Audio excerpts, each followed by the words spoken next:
Hi friends, welcome to Friday mini vlog. ನಾನು ಇವತ್ತಿನ ವ್ಲಾಗಲ್ಲಿ ನನ್ನ ಮಗಳಿಗೆ ಅಡ್ಮಿಷನ್ ಮಾಡಬೇಕಾಗಿತ್ತು, ಹಾಗೆ ಸ್ವಲ್ಪ ಶಾಪಿಂಗ್ ಹೋಗಬೇಕಾಗಿತ್ತು.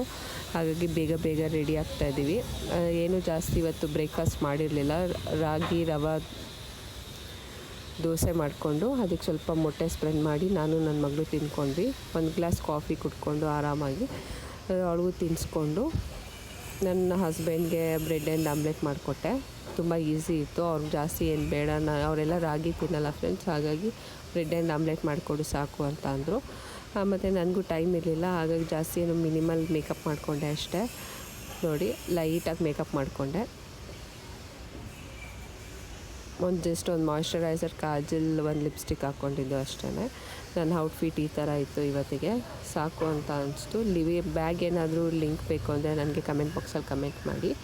ಮತ್ತು ನಾನು ಸ್ಕೂಲ್ಗೆ ಹೋಗಿದ್ದೆ. ಇವತ್ತಿನ ಫ್ರೈಡೇ ಆಗಿರೋದ್ರಿಂದ ನಾನು 12:30 ಅಡ್ಮಿಷನ್ ಮಾಡೋಣ ಅಂತ ಅಂದ್ಕೊಂಡು ನನ್ನ ಪೇರೆಂಟ್ಸ್ ಎಲ್ಲ ಅದೇ ಅಂದರು. 12:30 ಮೇಲೆ ಅಡ್ಮಿಷನ್ ಮಾಡು, ಫಸ್ಟು ಸ್ಕೂಲ್ ನನ್ನ ಮಗಳಿಗೆ ನಾನು ಸೇರಿಸ್ತಾ ಇರೋದು. ಹಾಗಾಗಿ ಅಡ್ಮಿಷನ್ ಮಾಡಿಕೊಂಡು ನನ್ನ ಮಗಳನ್ನ ನನ್ನ ಮಮ್ಮಿ ಮನೇಲಿ ಬಿಟ್ಟು ಸ್ವಲ್ಪ ಶಾಪಿಂಗ್ ಹೋಗಬೇಕಾಯ್ತು ಅಂತ ಹೇಳಿದ್ನಲ್ಲ, ಶಾಪಿಂಗ್ ಹೋಗ್ತಾಯಿದ್ದೆ. ನಾನು GT ವರ್ಲ್ಡ್ ಮಾಲ್ಗೆ ಹೋಗಿದ್ವಿ. ಹಾಗೇನೋ ಡಿಮಾರ್ಟ್ ಓಪನ್ ಆಗಿದೆ ಅಂತ ಅಂದರು ಹೊಸ್ದಾಗಿ, ನೋಡೋಣ ಅಂತ. ಅಲ್ಲಿ ಟೈಮ್ ಇತ್ತಲ್ಲ ತುಂಬ, ಹಾಗೆ ನನ್ನ ಮಗಳು ಕೂಡ ಇರಲಿಲ್ವಲ್ಲ, ಸ್ವಲ್ಪ ಶಾಪಿಂಗ್ ನೋಡೋಣ ಅಂದ್ಕೊಂಡು ಹೋದ್ವಿ. ಅಲ್ಲಿ ಏನು ಇಷ್ಟ ಆಗಿಲ್ಲ, ಹಂಗೆ ವಾಪಸ್ ಬಂದು ಬರ್ಗರ್ ತಿನ್ಕೊಂಡು ಮನೆಗೆ ಬಂದ್ವಿ friends. Thank you for watching.